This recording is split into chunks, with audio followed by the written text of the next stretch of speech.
Oh my god, like a police report about it.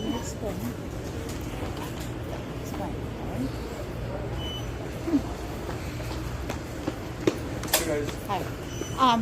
We were here last week, and we've been using our local Walmart and haven't had any issues. You know there is times because we've seen them in the malls. That's the mall. So the mall has different rules than what we have, right?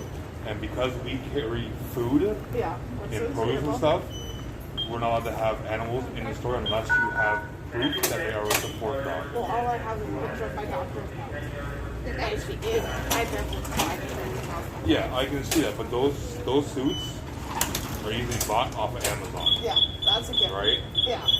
So without proper proof. Well, there is nothing other than like the. Yes, there is, man. You want to know why? Because I can tell you right now. Because my son, he's epileptic and he's visually impaired. He has a support dog, and anytime we go out and he has his dog with him, he has his papers with him at all times. Yeah, that's from the foundations. No, that's from the government saying that he's a support animal. There is no papers from the government. Yes, there is. On the law, it shows there's no government papers. All there is a doctor's note, and then there's ID cards from programs. Exactly. Again, she's not a program dog. But then She's therefore she's not technically a support animal. She's not a support animal. And She's therefore service she's not allowed animal. It's the same thing. Service No, animals they're and support not. animals, they're the same thing. No, an emotional support animal is not trained. A service animal is. But you still have to have papers. No, I don't. You do. Oh my god.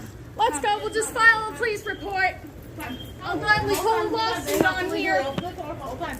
No, it's fine. I'll make a lawsuit. That's perfectly fine by me. Come. Let's go.